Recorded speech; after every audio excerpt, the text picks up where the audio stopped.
আমি শ্রী বিশ্বনাথ আপনাদের সামনে উপস্থিত হয়েছি। বাংলা যখন দাউ দাউ করে জ্বলছে, বিশেষ বিশেষ বার্তা নিয়ে আপনাদের সামনে আরো একবার উপস্থিত হয়েছি। অনেক কিছু বলবার এবং আপনাদেরকে জানাবার, যার জন্য আমি আবার চট করে আপনাদের সামনে উপস্থিত হয়েছি। গতকাল কসবাতে ডিআই অফিস আন্দোলনকারীদের যে মাস্টার যারা চাকরি হারিয়েছেন, মাস্টাররা গেছিলেন তাদের কিছু দাবি দাওয়া নিয়ে। তো তারপরে পরিস্থিতি যা হলো সেটা তো আমরা সারা বাংলাবাসী দেখলাম। কি বলবো, যুদ্ধ না খণ্ডযুদ্ধ। চাকরিহারা মাস্টার বনাম বেঙ্গল পুলিশ, দৃশ্যটা দেখছিলাম, খুব মনোযোগ দিয়ে দেখছিলাম। কিন্তু দেখতে দেখতে মাঝে মাঝে কোথায় যেন একটা যন্ত্রণা উপলব্ধি করছিলাম। যন্ত্রণাটা কেন বলবো আপনাদের, আশা করি এই যন্ত্রণাটা আপনারাও ফিল করছেন। মাত্র কয়েকদিন আগে ওয়াকফের বিরুদ্ধে জঙ্গিপুর রঘুনাথগঞ্জে ব্যাপক লড়াই হয়েছে, ব্যাপক লড়াই। আমরা সবাই জানি সরকারি সম্পত্তি পড়িয়েছে সংখ্যালঘুরা। আপনারা দেখেছেন সংখ্যালঘুরা সরকারি সম্পত্তি শুধু পোড়ায়নি, বাড়ি ঘর দোকান পাশার অনেক কিছুই তছনছ করেছে, যেমনটা মোথাবাড়িতে হয়েছিল। জঙ্গিপুরে কেমন হলো ব্যাপারটা? সেখানে বেশ কয়েকজন পুলিশ জঙ্গিপুরের বাসিন্দাদের গৃহে আশ্রয় নিয়েছিল, লুকিয়েছিল এবং জোর হাতে বলেছিল, প্রার্থনা করেছিল তাদের কাছে, আমাদের বার করে দেবেন না, আমাদের জায়গা দিন, দরজা বন্ধ করে রাখুন, আমাদের পরিবার আছে, আমরা বেরোলে আমাদের মেরে ফেলবে। কারা মেরে ফেলবে? উত্তপ্ত জনতা, সংখ্যালঘুরা। আপনাদের হিরোগিরি সেদিন কোথায় ছিল? হ্যাঁ, পুলিশদের বলছি, আমি পুলিশদের বলছি, সেদিন আপনাদের হিরোগিরি কোথায় ছিল? যে হিরোগিরিটা আপনারা দেখালেন কসবায় ডিআই অফিসের সামনে, কোথায় ছিল আপনাদের সেই হিরোগিরি? আমি তো আমি দেখে তাজ্জব হয়ে গেলাম যে আপনারা কারা?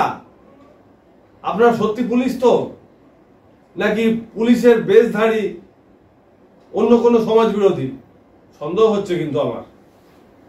চাকরিহারা মাস্টাররা ডেপুটেশন জমা দিতে গেছিলেন এবং তাদের ডিআইকে জানাতে গেছিলেন তাদের চাকরিটা ফিরিয়ে দিতে। হ্যাঁ, এটা মানছি যে তারা হয়তো তাদের যেখানে ব্যারিকেড করে দেওয়া হয়েছিল তার ভেতরে তাদের প্রবেশ নিষিদ্ধ ছিল, তা সত্ত্বেও তারা ঢোকবার চেষ্টা করেছিল, গেট টপকে যাবার চেষ্টা করেছিল, সত্য কথা। কিন্তু তার মানে কি এই আপনারা এক চেটিয়া ভাবে লাঠি পেটা করবেন? শুধু লাঠি পেটা নয়, লাথি মেরেছেন। না না, মাস্টার মশাইদের লাথি মেরেছেন সেটা যেমন একটা ব্যাপার। আচ্ছা, আপনারা কি যে কেউ, আপনারা ক্রিমিনাল প্রমাণ না হলে কি তাদেরকে লাথি মারতে পারেন? এই অধিকার কে দিয়েছে? কে দিয়েছে আপনাদের? পুলিশ মন্ত্রী কি বলে দিয়েছেন যে আপনারা কাউকে ধরলেই লাথি দিয়ে মারবেন, পায়ে লাথি মারবেন, হাতের লাঠি ভেঙে ফেলবেন? আমাদের পুলিশ মন্ত্রী কি বলেছেন একথা আপনাদের? আচ্ছা, এই নিয়ে তো অনেক জলঘোলা হচ্ছে। মনোজ পান্ত বললেন যে না, ওরা অ্যাটাক করেছিল, মাস্টাররা অ্যাটাক করেছিল, তার প্রেক্ষিতে পুলিশ সেই আক্রমণকে প্রতিহত করেছে। এত কথার দরকার নেই। সিসিটিভি ক্যামেরা আছে না? ফুটেজগুলো বার করে আমরা সাধারণ মানুষ দেখতে চাই, জানতে চাই কি হয়েছে, কারা আগে আক্রমণ করেছে, পুলিশ না চাকরিহারা মাস্টাররা? সিসিটিভি ফুটেজ দেখিয়ে দিন, যা যদি সাহস থাকে দেখিয়ে দিন, সারা বাংলা টিভি চ্যানেলগুলোকে দিয়ে দিন দেখাতে।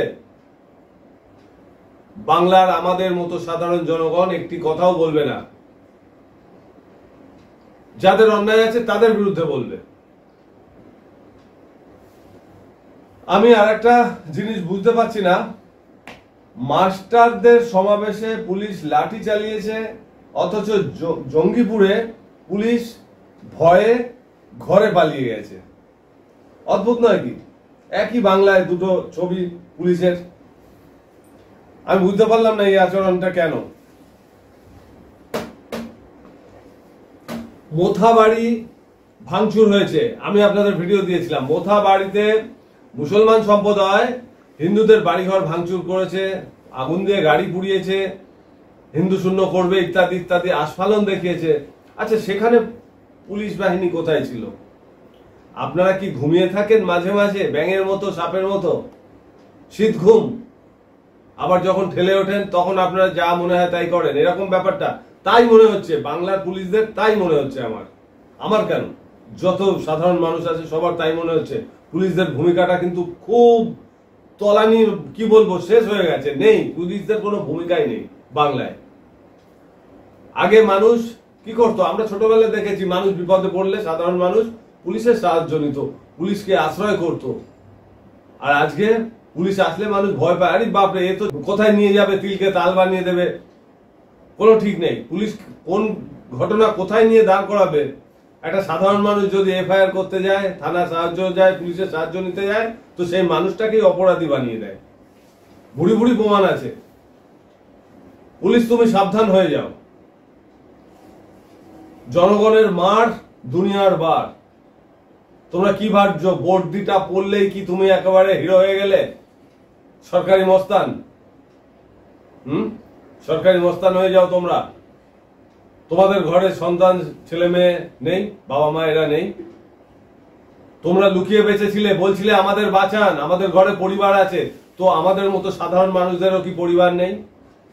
হ্যাঁ, তোমাদেরই খালি পরিবার আছে। কি মনে ভেবেছো তোমরা? হাতির পাঁচ পা দেখেছো?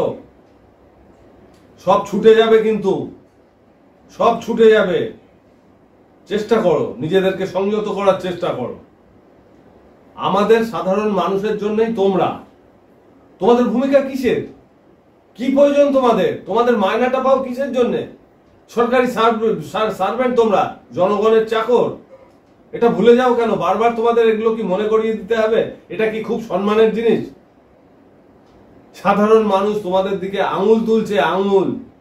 আমার বাবাও পুলিশ ছিলেন, অত্যন্ত নিষ্ঠার সাথে কাজ করে গেছেন আজীবন।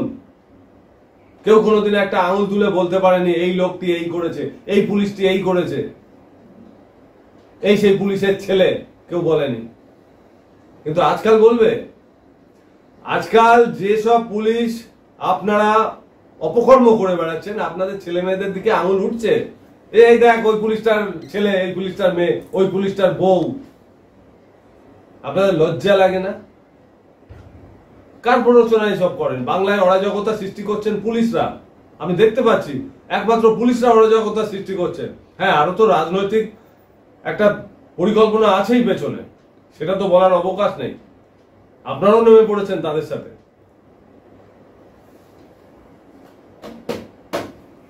যোগ্যদের অযোগ্য এবং অযোগ্যদের যোগ্য, এই যে প্রক্রিয়াটা, এটা কিন্তু বাম আমলেও ছিল,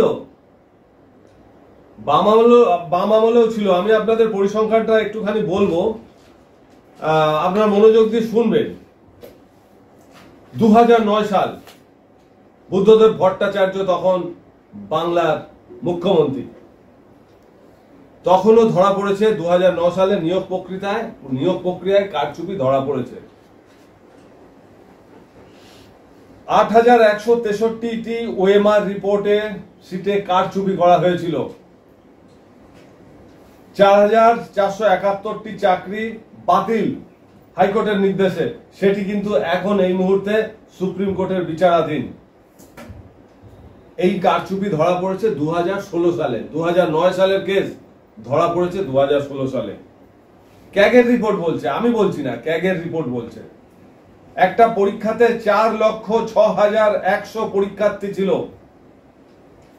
তার মধ্যে 32,970 জন পরীক্ষার্থীর নম্বর বাড়ানো হয়েছিল 32,970 জন পরীক্ষার্থীর নম্বর বাড়িয়ে দেওয়া হয়েছিল, তাদেরকে তারা অযোগ্য ছিল যোগ্য করে দেওয়া হয়েছিল। আর কমানো হয়েছিল মানে যোগ্যদের অযোগ্য করা হয়েছিল 13,677 জনকে অযোগ্য করে দেওয়া হয়েছিল, তারা যোগ্য ছিল। ভাবতে পারছেন? তার মানে এটা যে আমরা এখনই দেখছি বা এখনই ঘটছে এমনটা নয়, বাম আমলে এটা হয়েছে। ত্রিপুরার মানিক সরকারের এরকম নিয়োগ প্রক্রিয়াতে অনেক রকম কারচুপি ধরা পড়েছিল। আচ্ছা, আরেকটা কথা আপনারা কি জানেন, শুনেছেন? উত্তরপ্রদেশের ঘটনা।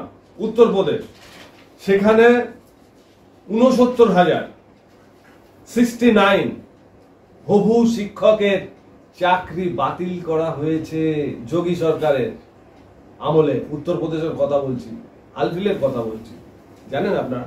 আচ্ছা, এগুলো খবরে আমরা দেখতে পাই না কেন? আমাদের বাংলার যে খবরের চ্যানেলগুলো, নিউজ চ্যানেলগুলো আমি দেখেছি, তারা না খুব বুঝে বুঝে এক একটা রাজনৈতিক দলের হয়ে যেন প্রচার করে। আমরা যখন ছোট ছিলাম, নিউজ চ্যানেল তো তখন এরকম ছিল না, এরকম মানে ভুইফোড়ের মতো নিউজ চ্যানেল ছিল না। দুটো একটা নিউজ চ্যানেল ছিল সরকারি, এবং তাদের যে খবর প্রচার হতো সেই খবরটা ছিল বেদ বাক্যের মতো,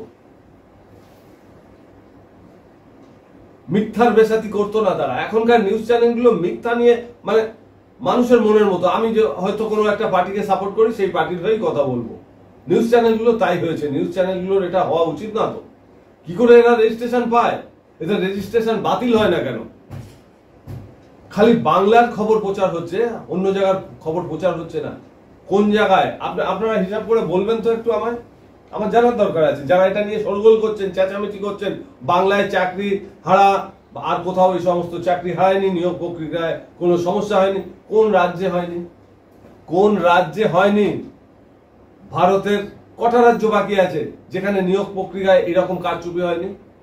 না না, তার মানে এটা বলছি না যে ওখানে সব রাজ্যে হয়েছে বলে বাংলাতেও হবে, কখনো নয়।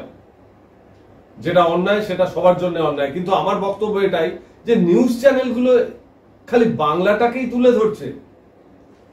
এটা কি নিউজ চ্যানেলের কর্তব্য? নিউজ চ্যানেলের ভূমিকা কি? সারা দেশের খবর তুলে ধরা। এরা খালি বাংলা নিয়েই পড়ে আছে। আমি বুঝতে পারছি না যে এরা কত টাকার বিনিময়ে বিক্রি হয়ে যায়। মেরুদণ্ড বিক্রি করে দেয়, মেরুদণ্ড বেঁকিয়ে দেয়, আমি জানি না। বলবো তো অনেক কথা, বলতে অনেক ইচ্ছা করে, কিন্তু জানেন বাংলায় বাস করি, বাংলার এই পরিস্থিতি দেখে চুপচাপ থাকতে পারছি না। নিরস্ত চাকরিহারা মাস্টাররা কসবার ডিআই অফিসে গেছিলেন চাকরি ফিরিয়ে দেওয়ার আবেদন জানাতে। তবু যে ছবিটা আমরা দেখলাম সাধারণ মানুষ, তাতে করে আমাদের পুলিশ প্রশাসনের ওপর ধীরে ধীরে বিশ্বাস, আস্থা পুরো নিশ্চিহ্ন হয়ে যাচ্ছে। আমি বুঝতে পারছি না যে মানে পুলিশদের ভূমিকাটা কি, কি ভূমিকা পুলিশদের? আমি জানতে চাইছি যে আপনাদের ভূমিকাটা কি? মানে ন্যায়ের বিপক্ষে যাওয়া, অন্যায়ের পক্ষে থাকা? তাহলে মোথাবাড়ি, জঙ্গিপুরে আপনারা চুপ ছিলেন কেন? কসবায় এমন কিছু ঘটনা ঘটেনি। আমি দায়িত্বের সাথে বলছি, কসবায় চাকরিহীন মাস্টাররা এমন কিছু করেনি যে ওখানে বেদম লাঠি দিয়ে লাঠি চালাতে হয়েছে, পদাঘাত করতে হয়েছে মাস্টারদের বুকে পিঠে। এমন কোনো ঘটনা ঘটেনি, আমি খুব জোরের সাথে বলছি। আমি ব্রাত্য বসু বললেন একটা কথা যে তারা কেন ডিওয়াই অফিসে গেছিল, ডিআই অফিসে কেন গেছিল চাকরিহারা মাস্টাররা? কারণ তার আগের দিন তো মমতা বন্দ্যোপাধ্যায় নেতাজি ইন্ডোরে বলেই দিলেন, তাদের আশ্বাস তো করলেন। তারপরেও তারা কেন এই আন্দোলনে গেলেন? তারা ব্রাত্য বসু প্রশ্ন করেছেন।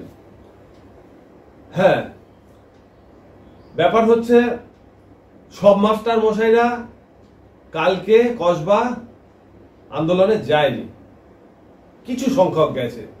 তাহলে এখানে বোঝা যাচ্ছে দুটো ডিবেট হয়ে যাচ্ছে। একটা পক্ষ মমতা বন্দ্যোপাধ্যায়ের আশ্বাস বাণীতে ভরসা করে আছেন, আর একটা পক্ষ কারুর প্ররোচনায় হোক বা নিজেদের বুদ্ধিতে হোক তারা ডিআই অফিসের কাছে দাবি জানাতে গেছিলেন। অপেক্ষা করা একটু উচিত ছিল আমার মনে হয়, আমার ছোট বুদ্ধিতে মনে হয় মাস্টার মশাইদের একটু অপেক্ষা করা উচিত ছিল, যেহেতু মাননীয়া বলেছেন যে আমি কোনো যোগ্যের চাকরি হারাতে দেব না। আচ্ছা, আপনারা তো হাহুতাশ করছেন, মাস্টারদের বলছি এবার, মাস্টাররা শুনুন ভালো করে, যেসব মাস্টাররা চাকরি হারিয়েছেন, আপনারা টিভি চ্যানেলে এসে মুখ দেখিয়ে কাঁদছেন, বলছেন আমরা এতদিন ধরে একটা নিয়মিত শিডিউল রুটিনের মধ্যে দিয়ে এসেছি, ছেলে মেয়েদের পড়াতে গেছি, এখন সেখান থেকে আমাদের বার করে দেওয়া হয়েছে। আপনারা হাই হাউ করে কাঁদছেন যে আপনারা কিভাবে এখন বাঁচবেন। একে তো আপনাদের অর্থ বন্ধ হয়ে যাবে, মাইনে বন্ধ হয়ে যাবে, তারপরে আপনাদের সব থেকে বড় যেটা আকুতি দেখলাম যে আমরা আর ছেলে মেয়েদের শিক্ষা দিতে পারবো না। আমরা তাহলে কি করে থাকবো? আমাদের মাস্টারের সম্মান আমরা স্কুলে দিতে পারবো না। মমতা বন্দ্যোপাধ্যায় তো আপনাদের বললেন ভলেন্টারি করতে, ভলেন্টারি। আচ্ছা, আপনারা তো মাস্টার মশাই, আপনারা তো পুলিশ নন, অর্বাচীন পুলিশ নন, সম্মানীয় মাস্টার বলা হয় আপনাদের। তাহলে আপনারা যখন মুখ্যমন্ত্রী বললেন আপনারা ভলেন্টারি করুন, আপনাদেরকে দেখা হবে, তাহলে আপনাদের যদি আন্তরিকতার সাথেই ছেলে মেয়েদের স্কুলে গিয়ে পাঠদান করবার একটা মানসিকতা থাকে, তাহলে আপনারা এই কথাটাকে নিলেন না কেন? আপনাদের উচিত ছিল, আপনারা মাস্টারমশাই সমাজের মাথা, টপে আছেন আপনারা, তাহলে আপনাদের তো দেখিয়ে দেওয়া উচিত সমাজকে, সমাজ ব্যবস্থার যে কুপ্রভাব বা কুদিক সেগুলোকে তো ভেঙে দেওয়ার কর্তব্য আপনাদেরই থাকে, একমাত্র আপনাদেরই থাকে। তাহলে আপনারা তো মমতা বন্দ্যোপাধ্যায়ের কথা শুনে পরের দিন থেকে স্কুলে যেতে পারেন। আপনাদের তো হাতে নোটিশ ধরায়নি স্কুল বন্ধ, ওয়ার্ক অফ আউট বলেনি আপনাদেরকেও। তাহলে আপনারা স্কুল বন্ধ করে হাউ হাউ করে কুমিরের মতন কাঁদছেন কেন? আপনাদের উচিত ছিল স্কুলে জয়েন করা,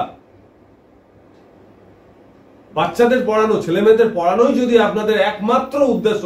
এমন অনেকে বলছেন আমরা ছোটবেলার থেকে স্বপ্ন দেখেছি ছেলে মেয়েদের পড়াবো, মাস্টার হব, ইত্যাদি ইত্যাদি। তাহলে আপনাদের তো মাস্টারিত্ব কেড়ে নেয়নি, একটা সিস্টেম চলছে। শুনুন, দায় সবার একার নয়। এই যে সিস্টেম বা এই যে এসএসসি বোর্ডের যে অপদার্থতা, ব্যর্থতা, শিক্ষামন্ত্রীর যে ব্যর্থতা, অপদার্থতা, তারা যেমন দায়ী, অবশ্যই আপনারা নিজেদের কপালটাকেও ভাবুন না। আপনাদের কপালেও এটা ছিল। তাই যদি না হয়, এখনো সারা রাজ্যে এমন অযোগ্য প্রার্থীরা, চাকরি যারা অযোগ্য তারা চাকরি করে যাচ্ছে বহাল তবিয়তে, যোগ্য নয়, তাদের পিঠে লাঠি পড়েনি, পদাঘাত পড়েনি, সম্মানের সাথে চাকরি করছে। তাহলে এখানে আপনাদের একটু আধ্যাত্মিক চেতনাও আনতে হবে যে আপনাদের কপালে এমনটা ছিল, খানিকটা মানতে হবে। তাহলে আপনাদের উচিত স্কুলে গিয়ে পড়াশোনাটা চালু রাখা, কারোর কথা না শুনে। দেখতেন না হয় দু মাসে কি মরে যাবেন? আজ এত বছর ধরে মাইনা তুলেছেন 50,000, 60,000, 70,000, 80,000, আপনারা কি একেবারে ভিখারি? দুটো মাস চালানো দেখার মতন ক্ষমতা ছিল না? আপনারা মাস্টার, কিন্তু পুলিশ নন। আপনারা মাস্টার মশাই, সমাজের চূড়ায় আছেন। দুটো মাস দেখা উচিত ছিল, তারপরে করতেন যা কিছু করার। সব তো পালিয়ে যাচ্ছে না, কেউ কোথাও পালিয়ে যাচ্ছে না। এটা একটা ভুল পদক্ষেপ ছিল। আপনাদের সুযোগ পেয়েছেন, আপনাদের মাস্টারিত্ব করবার সুযোগ পেয়েছেন, স্কুলে নিয়মিত যাওয়ার সুযোগ পেয়েছেন, আপনারা সেটাকে নষ্ট করেছেন, খারাপ করেছেন, আমি বলছি। আর যোগ্য অযোগ্যের কথা বলছেন, যোগ্য এখন কে আছে বলুন আমাকে? যোগ্য কে কে আছে? কোথায় কোথায় যোগ্য লোক আছে? নেতা, মন্ত্রী, শান্তি, আমলা, কেউ আছে যোগ্য? আমি কয়েকটা উদাহরণ আপনাদের দিই। যোগ্য আর অযোগ্য নিয়ে তো খুব লড়াই চলছে। আমি দেখছি যে যোগ্য আর অযোগ্য নিয়ে মানে টিভিতে একটা হাস্যকর ব্যাপার হয়ে যাচ্ছে, হাস্যকর ব্যাপার হয়ে যাচ্ছে যোগ্য এবং অযোগ্যদের কথা বলতে গিয়ে। আমি এটা আপনাদেরকে একটু বলি, পেছনে নিয়ে যাই। জ্যোতি বসু চলে যাওয়ার পর তাকে অনেক ভালো ভালো ভালো ভালো সব বলা হয়েছে। এটাই হয়, এটা নিয়ম, মানুষের নিয়ম। ব্যর্থ, অপদার্থ মানুষ মরে যাওয়ার পরে অনেক ভালো মানুষ হয়ে যায়। তো জ্যোতি বসু যখন রাজত্ব করেছেন, বাংলা শাসন করেছেন, তখন তার অহংকার কত ছিল জানেন? তাকে যদি স্যার না বলা হতো, স্যার বলতে হবে, তবেই সে সাড়া দেবে। আর স্যার না বলে অন্য কোনো সম্বোধন করলে সে কিন্তু কটমট করে তাকাতো। আমি দেখেছি, আমি আমি দেখেছি। তা তিনি কি যোগ্য ছিলেন মানবের সেবায়?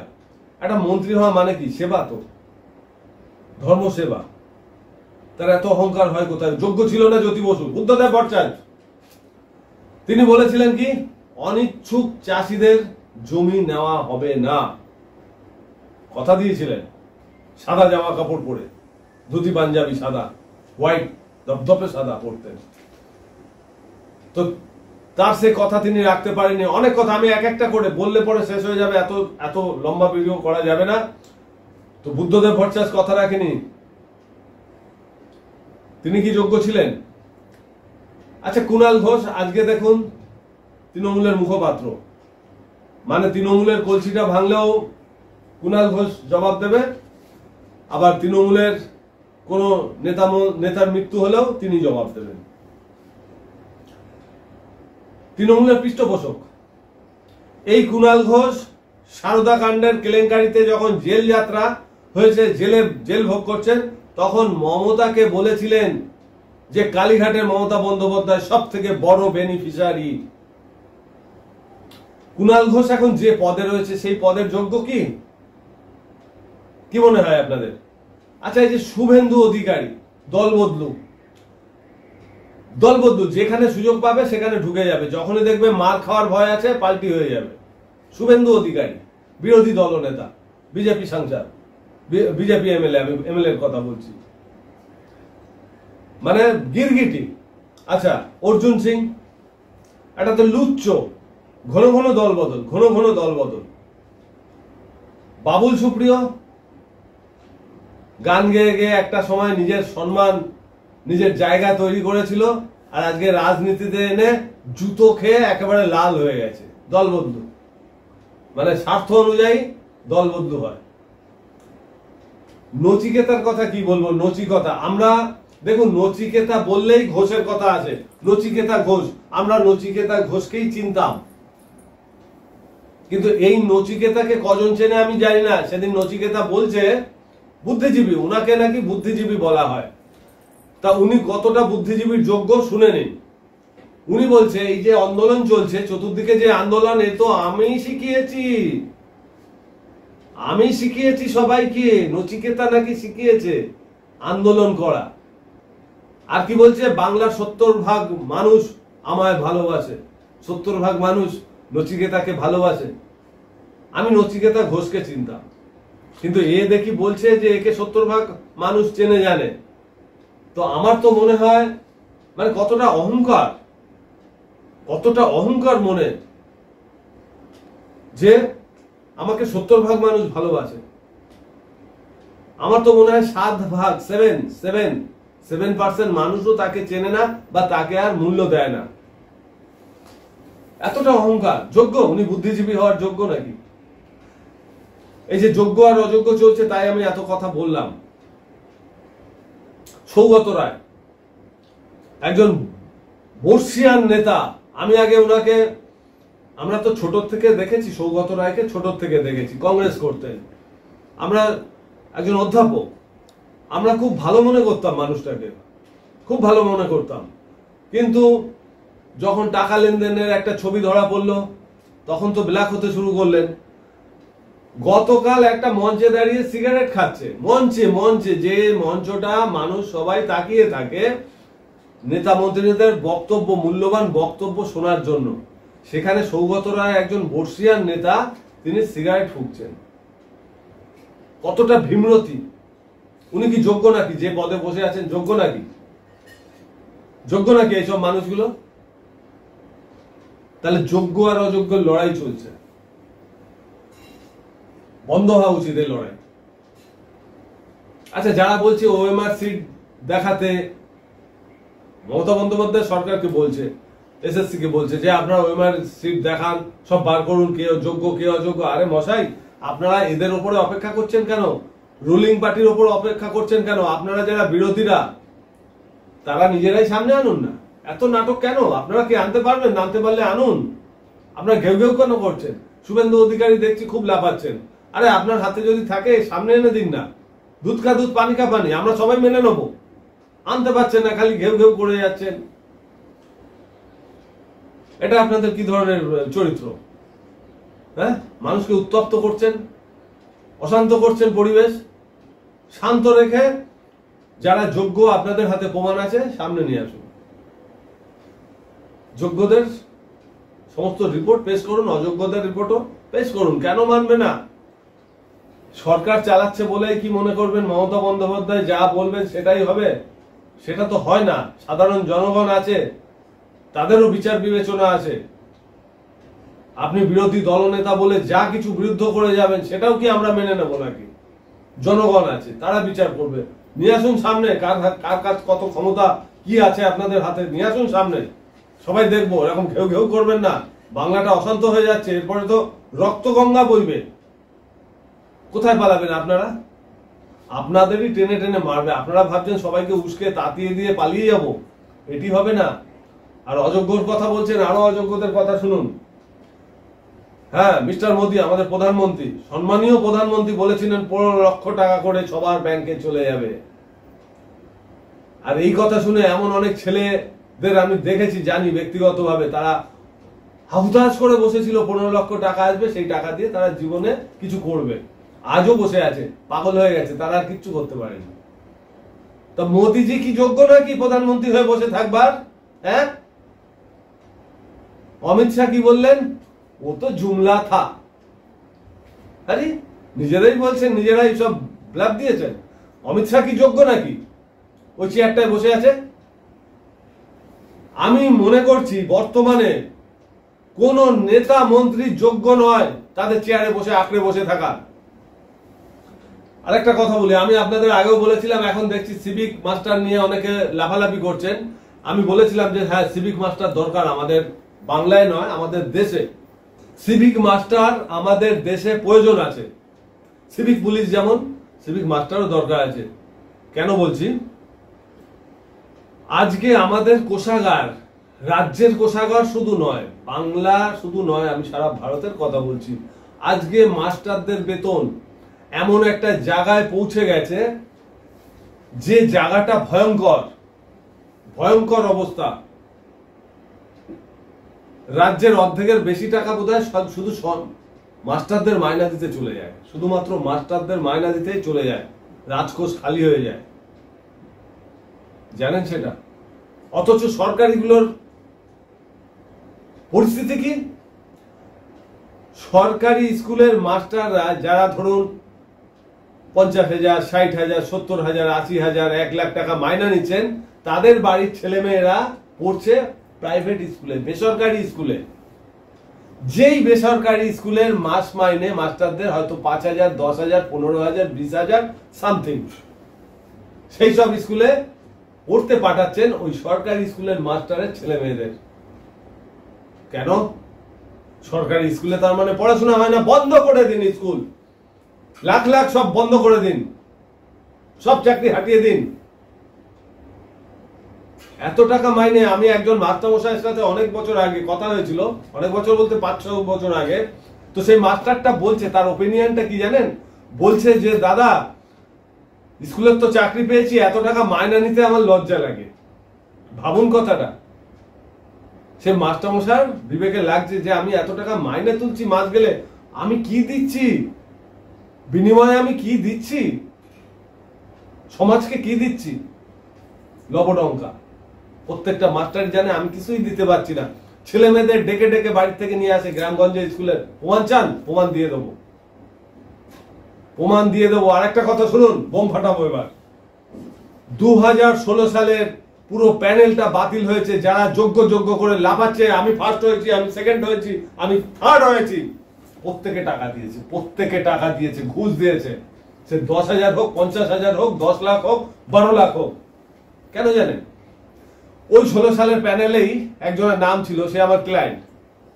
তো সে বলছে যে দাদা, প্রথমে আমার নাম উঠলো 50 জনের মধ্যে, তারপরে দেখি 500 জন, তারপরে দেখি আমাকে অ্যাবসেন্ট করে দিয়েছে। আমি অ্যাবসেন্ট, আমি প্রেজেন্ট হয়নি, আমি অ্যাবসেন্ট। তা আমার এই জিনিসগুলো হলো কি করে, মানে চাকরিগুলো সব চলে গেল, বিক্রি হয়ে গেল।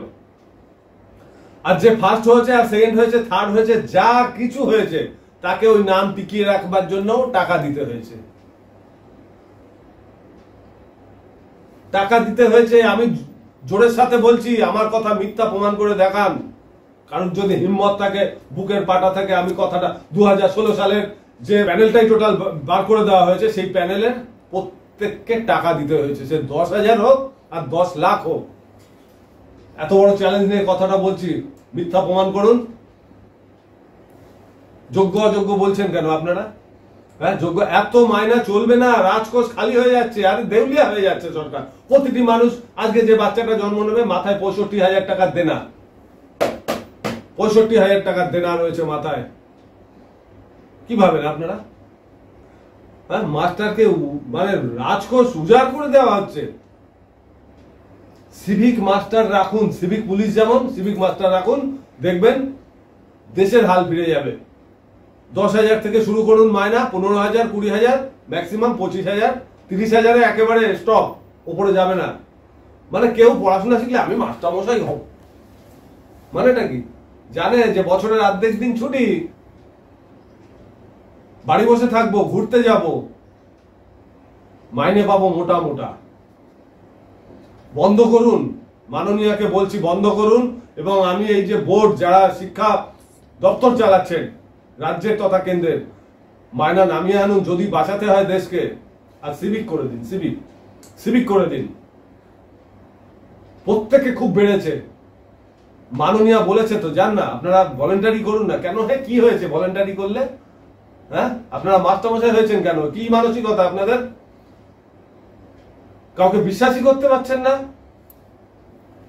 যাচ্ছেন আন্দোলন করতে।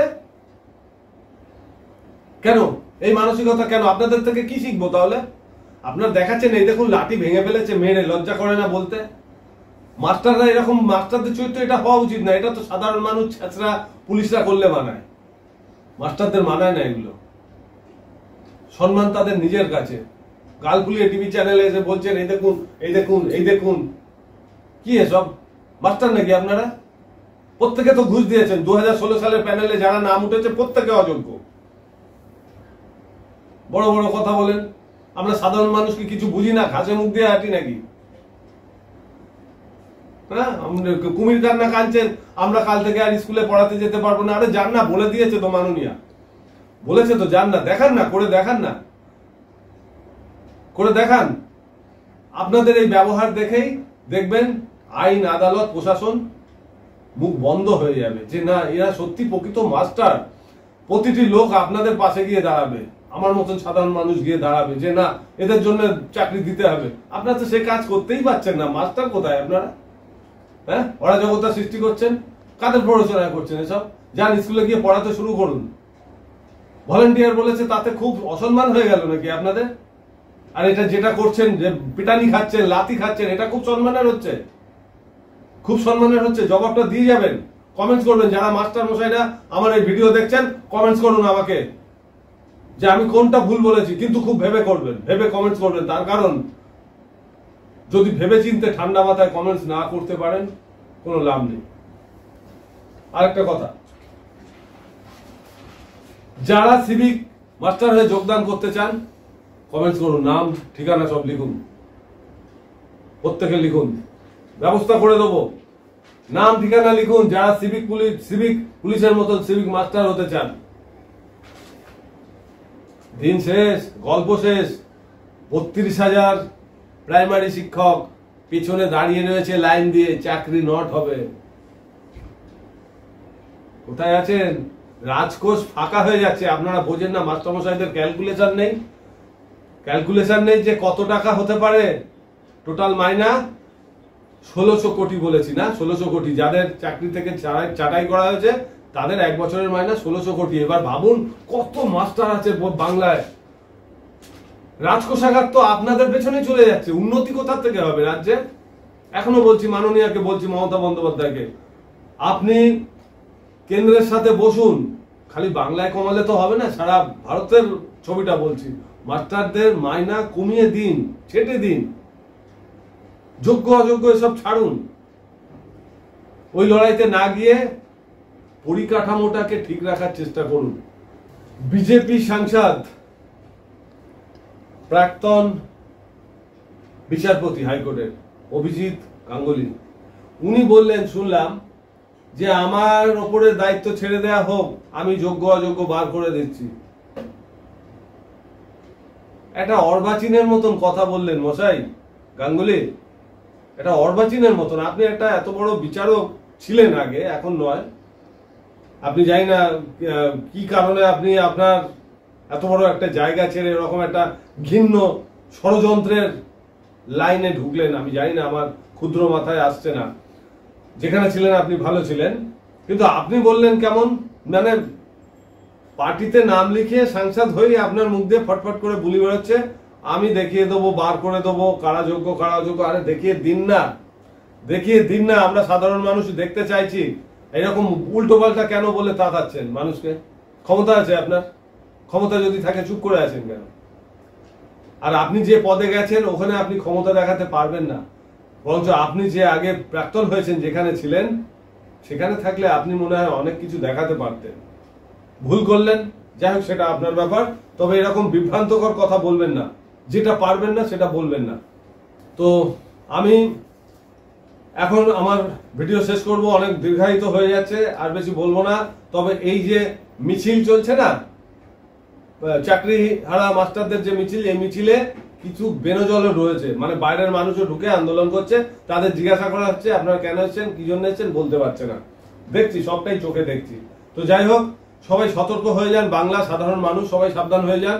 কারুর প্ররোচনায় পাড়া দেবেন না, কোন নেতা মন্ত্রীর কথা শুনে কিছু করতে যাবেন না। নেতা মন্ত্রীরা কেউ ঠিক নেই, কেউ যোগ্য নয়, কোন নেতা মন্ত্রী যোগ্য নয়, সে যে দলের আপনি বলুন না কেন, কোন নেতা মন্ত্রী ঠিক নেই। সাধারণ মানুষ জাগুন, সাধারণ মানুষ জাগুন। আজ এ পর্যন্ত, ভালো থাকুন সবাই, শুভেচ্ছা রইল, প্রণাম।